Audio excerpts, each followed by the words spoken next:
Ketahuilah wahai umatku, sesungguhnya Al-Quran dan kekuasaan suatu saat nanti akan berpisah.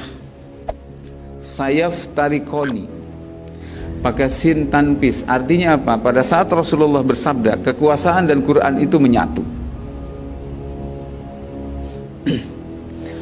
Dan kekuasaan dengan Quran menyatu berjalan 13 abad lebih selama khilafah eksis.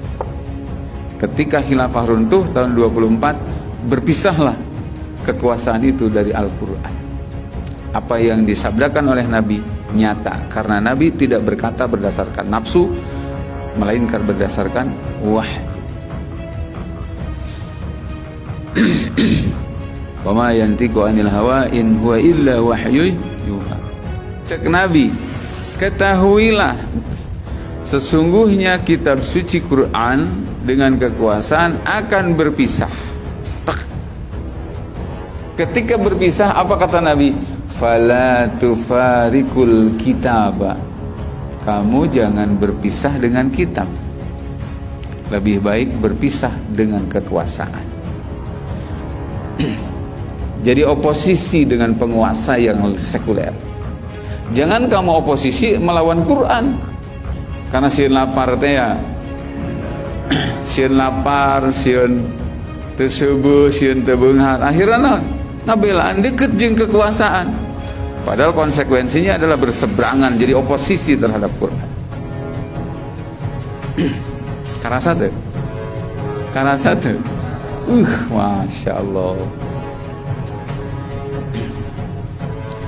Cek Nabi, ketika kalau kalian mengalami zaman itu, kitab suci Quran berpisah dengan kekuasaan, dengan negara, kau harus ada di Quran. Tapi memang ayat resikonya. Apa resikonya? Lihat kata Nabi, satu persatu oleh Nabi dijelaskan, dan satu persatu nyata apa yang disabdakan Nabi itu. Apa kata Nabi? Ala innahu sayakunu alaikum umara yaqduna li anfusihim ma la yaqduna lakum. Nanti akan ada para umaro,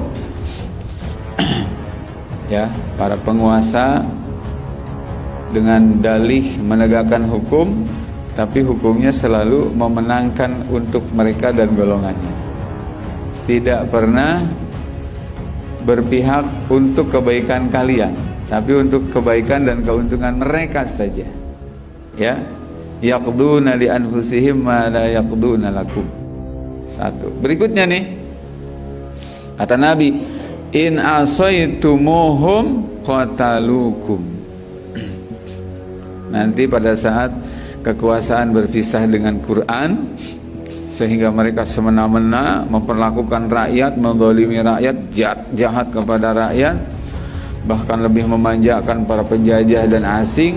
Kata Nabi, pada saat itu nanti, in asaitumuhum qatalukum. Kalau kamu melawan mereka, mereka akan bunuh kalian. Nabi udah bilang. Terus wa in ata'tumuhum adallukum. Kalau kalian ikuti mereka, mereka akan menyesatkan kalian. Jadi kata Nabi cuma dua, antara dibunuh atau disesatkan.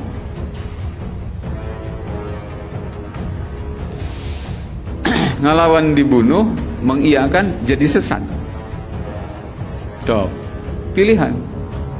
Bagi orang yang beriman, dia tidak akan berpikir cuma dunia, akhirat. Terus sahabat bertanya, ini penting banget ya. Hadis ini menjawab situasi hari ini kita masih bagaimana? Nyata. Nabi ditaruh oleh sahabat, qalu ya Rasulullah, kaifa nasna'u? Apa yang kami lakukan pada zaman itu? Kami melawan, dibunuh. Kami mengikuti, jadi sesat. Sesatnya itu bahkan sampai ke akidah loh. Dan hari ini teman-teman semua, kita bisa menyaksikan betapa orang-orang yang hari ini merapat kepada para penguasa yang sekuler, yang sangat-sangat aromanya tuh menyengat banget, tersep ke Islam teh. Itu telah menyebabkan banyak orang tersesat. Kita bisa dengarkan kata-kata dia. Contoh, pengen contoh. Ada seorang laki-laki. Itu dia mengatakan, dulu mengatakan khilafah syariat Islam yang tertolak. Baru-baru ini dia mengatakan tidak ada negara yang normal dengan sistem khilafah.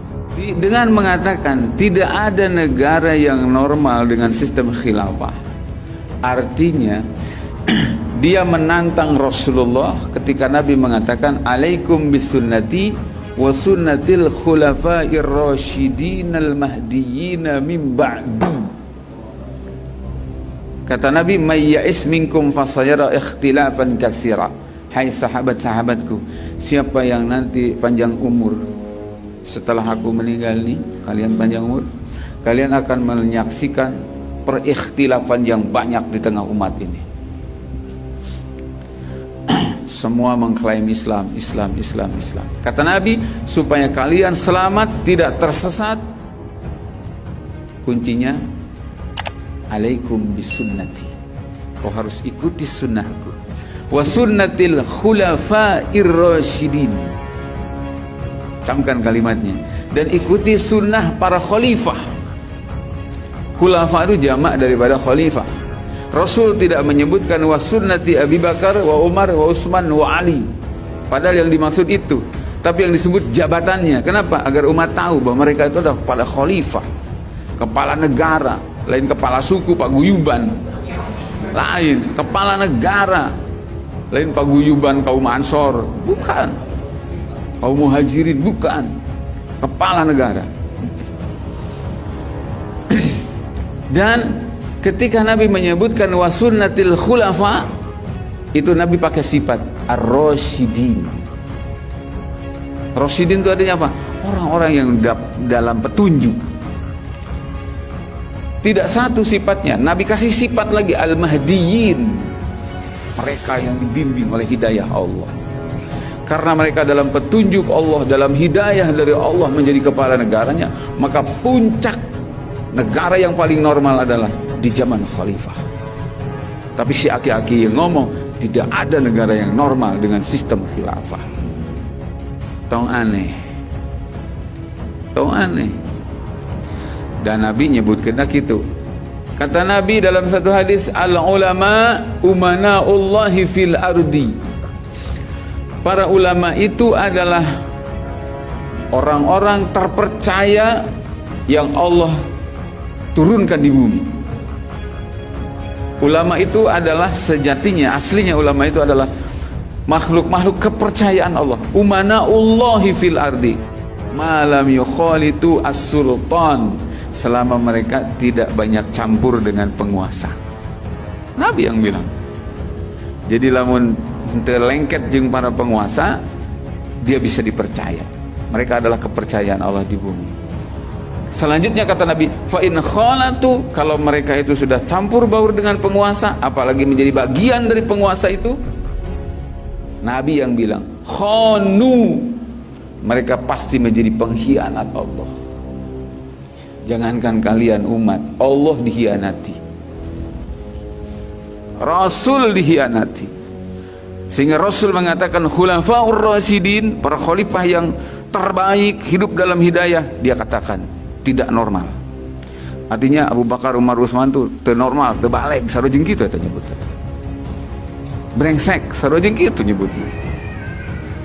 Ya Allah, ya Rabb, ya Karim. Itu yang disebut apa? Kata Nabi, cuma dua menghadapi situasi gending seperti ini. Kau taat, kau diperangi, kau melawan, kau diperangi. Kau taat, kau disesatkan. Paham? Sahabat bertanya, ya Rasulullah, apa yang harus kami lakukan? Jawaban Nabi, kama sona ashabu Isa bin Maryam. Kau harus berbuat sebagaimana para sahabat Nabi Isa bin Maryam. Kenapa? Nusyiru bil manashir. Mereka itu karena keimanannya oleh orang kafir sampai digergaji. Wa humilu 'alal khashab, dicincang-cincang. Kau harus seperti mereka, kata Rasulullah. Mautun fi ta'atillah khairun min hayatin fi maksiatillah. Mati karena taat kepada Allah itu yang berharga dibandingkan hidup dalam maksiat kepada Allah. Bisa disimpulkan? Bisa disimpulkan jemaah sekalian? Nah, itu hadis Nabi riwayat Imam At-Tirmidzi.